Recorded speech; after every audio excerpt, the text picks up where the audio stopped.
Shalom saudaraku yang dikasih oleh Tuhan, selamat berjumpa lagi dengan saya.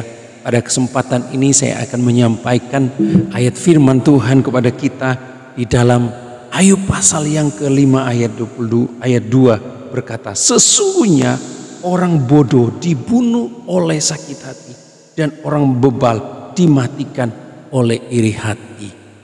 Kalau kita sakit hati, maka kita berada pada posisi orang bebal. Kata firman Tuhan, orang bebal dimatikan oleh iri hati.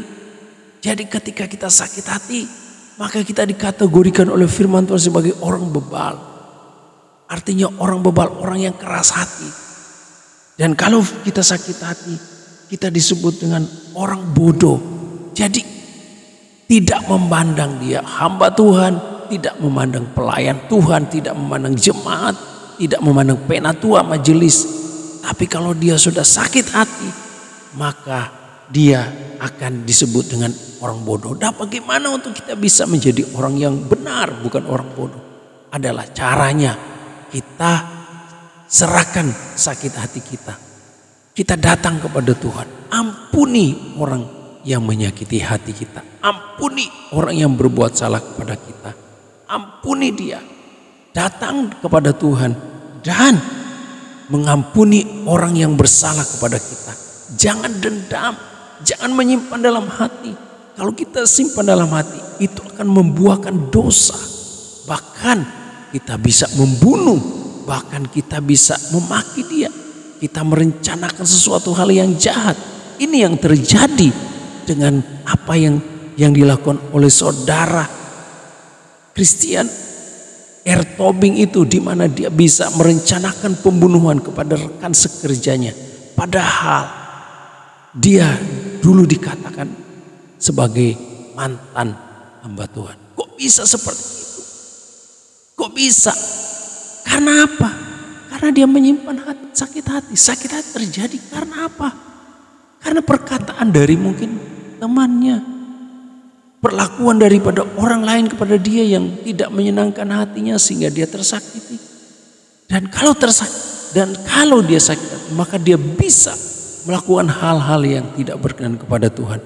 Makanya firman Tuhan dalam Matius 6 ayat yang ke-14 dan 15 dikatakan, jikalau kamu mengampuni kesalahan orang, Bapamu di sorga juga akan mengampuni kamu juga. Tetapi jikalau kamu tidak mengampuni orang, Bapamu juga tidak akan mengampuni kesalahan.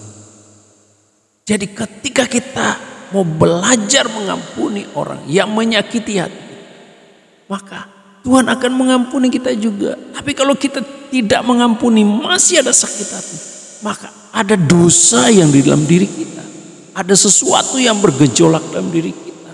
Sehingga kita mulai melakukan hal-hal yang tidak berkenan kepada Tuhan.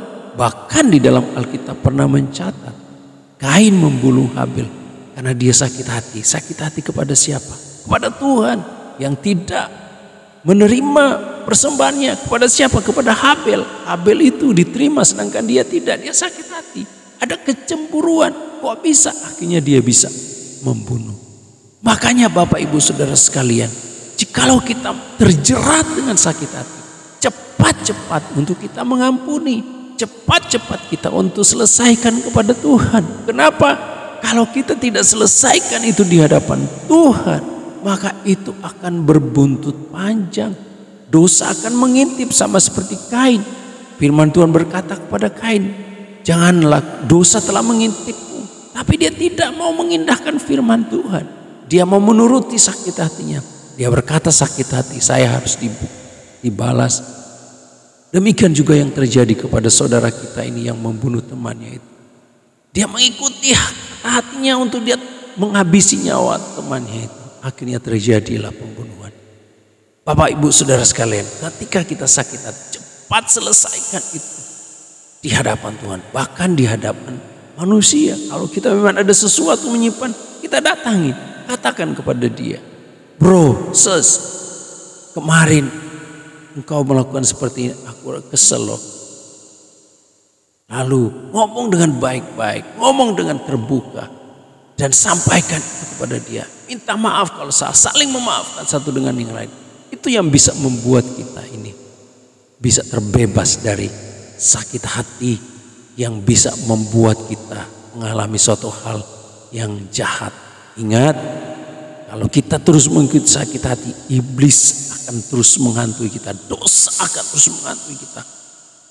Nah, kita akan selesaikan itu di hadapan Tuhan. Cepat selesaikan di hadapan Tuhan. Cepat selesaikan di hadapan Tuhan. Karena kalau tidak, Anda akan terjerat dengan sakit hati, bahkan melakukan tindakan-tindakan kejahatan yang bertentangan dengan kehendak Tuhan maupun bertentangan dengan hukum yang ada di Indonesia.